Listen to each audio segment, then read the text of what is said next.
نبی اکرم صلی اللہ علیہ وسلم نے حکم فرمایا حضرت ابو بکر صدیق کو کہ آپ انہیں خریدیں، تو حضرت ابو بکر صدیق نے تو پہلے ہی اپنی دولت اسلام کے لیے وقف کی ہوئی تھی۔ 7 غلام جن کو اسلام قبول کرنے کی پاداش میں ٹارچر کیا جا رہا تھا، ان غلاموں کو حضرت ابو بکر صدیق نے خرید کر آزاد کیا۔ حضرت بلال کا بھی آپ سودا کرنے پہنچے تو انہوں نے 5 اوقیے سونا مانگا، جو آج کے تولے کے حساب میں کنورٹ کریں تو 32 تولے سونا بنتا ہے۔ کتنا سونا؟ تو 1 تولے کا ریٹ کتنا ہے؟ لاکھ سے تو اوپر ہی ہے نا، تو سمجھو 32 لاکھ 2 لاکھ سے اوپر ہے۔ کیوں جی؟ چلو جیولر بھی بیٹھے ہوئے ہیں، ہمیں چونکہ اب سونا خریدنے کا موقع ہی نہیں رہا تو سونے کا تازہ ترین ریٹ ہمیں نہیں پتہ ہوتا، لیکن بہرحال تو اگر 2 لاکھ ہو تو یہ کتنے لاکھ بنا ہے جی؟ 64 لاکھ۔ تو حضرت ابو بکر صدیق نے کوئی بارگیننگ نہیں کی، کوئی مول تول نہیں کیا، بھاؤ نہیں کیا، بلکہ سونا نکالا اور امیہ بن خلف کے سپرد کر دیا۔ حضرت بلال کی انگلی پکڑ کر جانے لگے تو امیہ بن خلف نے پکار کر کہا ابو بکر رکو ذرا۔ انہوں نے کہا ہاں بھائی کیا بات ہے؟ انہوں نے کہا ہم تو سمجھتے تھے تم بڑے کامیاب بزنس مین ہو، تم بڑی بارگیننگ کرتے ہو، لیکن ہم تو حیران ہو گئے کہ تم نے منہ مانگی قیمت دے دی ہے۔ یہ تو کامیاب بزنس مین کی نشانی نہیں کہ جتنا مانگا وہی دے دیا ہے جی۔ حضرت ابو بکر صدیق نے فرمایا کہ تمہیں بلال کی قیمت کا پتہ ہی نہیں، اگر تم اس سے بھی کہیں زیادہ مانگتے تو میں وہ بھی دینے کے لیے تیار تھا، کہ تمہیں پتہ ہی نہیں کہ بلال کی قیمت کیا ہے، اس لیے میں نے کوئی بھاؤ کیا ہی نہیں۔ 32 تولے سونا دے کر آپ نے حضرت بلال کو آزاد کرا دیا اور بارگاہ رسالت کے اندر پیش کر دیا کہ یا رسول اللہ یہ بلال حاضر ہے، میں آپ کے حکم پر خرید آیا ہوں۔ فرمایا مجھے بھی بتانا تھا کہ تم سودا کرنے جا رہے ہو، میں بھی اس مبارک سودے میں شامل ہو جاتا، کہ میں بھی اس میں اپنا حصہ ملاتا، میں بھی اس نیک کام میں شامل ہو جاتا بلال کو خریدنے میں۔ تو حضرت ابو بکر صدیق نے اس موقع پہ بھی کیا عشق والا جواب دیا کہ یا رسول اللہ میرا مال کوئی دوسرا ہے؟ یہ بھی تو آپ ہی کا مال ہے، جو میرا مال ہے وہ بھی تو آپ ہی کا مال ہے۔ یہ اتنی بڑی جو قربانی پیش کی حضرت ابو بکر صدیق نے کہ منہ مانگی قیمت پر حضرت بلال کو آزاد کی، یہ بجائے یہ کہ کفار اس سے متاثر ہوتے، امپریس ہوتے، تعریف کرتے کہ یار کام تمہارا اچھا ہی کیا نا، لیکن کفار جن کی نظر ٹیڑھی ہو ان کو حسن میں بھی بدصورتی نظر آ جاتی ہے کہ چاہیے تو یہ تھا چلو اپنے مذہب پر ہی ہے، لیکن کہتے ہیں یار کمال نہیں کر دیا کہ اپنے مذہب کو، اپنے اسلامی بھائی کو منہ مانگی قیمت پر خرید کر اپنے پاس نہیں رکھا، اپنی غلامی چاہتے تو اپنی غلامی میں رکھ سکتے تھے کہ میرا کام کرو، نہیں، آزاد کر کے رسول اللہ کی خدمت میں پیش کر دیا کہ آپ کی خدمت کے لیے وقف ہے، اب آپ کی خدمت میں یہ حاضر رہیں گے۔ تو بجائے یہ کہ اس کی تعریف کرتے، کفار کے مزاج میں خرابی تھی، انہوں نے وسپرنگ شروع کر دی، چیمے گوئیاں شروع کر دی، سرگوشیوں میں کہتے کہ نہیں یہ تو ہو ہی نہیں سکتا۔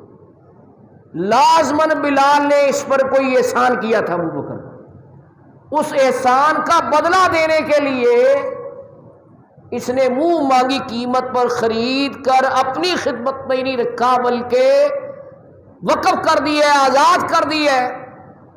یہ وسپرنگ کر رہے ہیں کہ جی دیکھو یہ تو ہو ہی نہیں سکتا کہ اتنا کامیاب بزنس مین ہو، اتنا معروف تاجر ہو، اتنا تجربہ کار، اور منہ مانگی قیمت پر خرید کر ایک حبشی غلام کو آزاد کر دے۔ نہیں جی نہیں، یہ نہیں ہو سکتا۔ یہ وہ کر رہے وسپرنگ آپس میں، نہیں اس نے کوئی احسان کیا ہو، کوئی نیکی کی ہوگی ابو بکر صدیق کے ساتھ۔ بھائی نیکی کا بدلہ نیکی کرنا بھی تو بڑی ہمت والوں کا کام ہے، آج تو لوگ نیکی کے بدلے میں بھی برائی کرتے ہیں۔ حل جزاء الاحسان الا الاحسان، قرآن پاک میں آتے ہیں نیکی کا بدلہ کیا ہے؟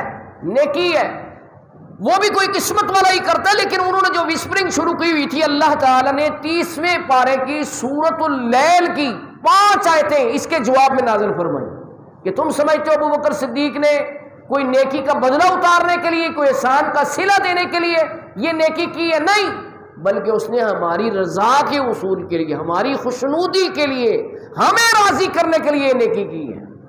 جی 5 آیتیں اتنی سنیں. اللہ پاک نے فرمایا 30ویں پارے میں آیت نمبر 17 سے لے کے 21 تک فرمایا وَسَيُجَنَّبُهَا الْأَتْقَى، جہنم سے دور رکھا جائے گا سب سے بڑا پرہیزگار. سب سے بڑے پرہیزگار سے مراد کون ہے؟ حضرت ابو بکر صدیق اکبر رضی اللہ عنہ. یہ ایک لفظ اتقا کی تفسیر میں امام اہل سنت مولانا شاہ احمد رضا رحمۃ اللہ علیہ نے پوری کتاب عربی زبان میں لکھی ہے، جو اردو میں بھی ٹرانسلیٹ ہو چکی ہے. اس کا نام ہے الزلال الانقا من بحر سبقت الاتقا. ٹھیک ہے نا جی. تو اللہ پاک فرماتا ہے جہنم سے دور رکھا جائے گا سب سے بڑا پرہیزگار. وہ کیا کرتا ہے؟ الذی یؤتی مالہ یتزکا، جو اپنا مال اس لیے دیتا ہے تاکہ پاک ہو جائے. وما لأحد عنده من نعمت تجزا، اس پہ کسی کا احسان نہیں ہے، اس پہ کسی کا احسان نہیں ہے جس کا اس نے بدلہ اتارنا ہو. الا ابتغاء وجہ ربہ الاعلی، سوائے اس کے کہ وہ رب اعلیٰ کی رضا چاہتا ہے، وہ رب اعلیٰ کی خوشی چاہتا ہے، وہ رب اعلیٰ کی رضا چاہتا ہے، اس کی خوشنودی چاہتا ہے. وَلَسَوْفَ يَرْضَى، ان قریب وہ راضی ہو جائے گا. کہیے سبحان اللہ. کیا شان ہے حضرت ابوبکر صدیق اکبر کی، جن کی نیکی اور جن کی نیت کی درستی اور نیت کے خالص ہونے پر قرآن کریم میں خود اللہ نے گواہی ارشاد فرمائی. کیا شان ہے.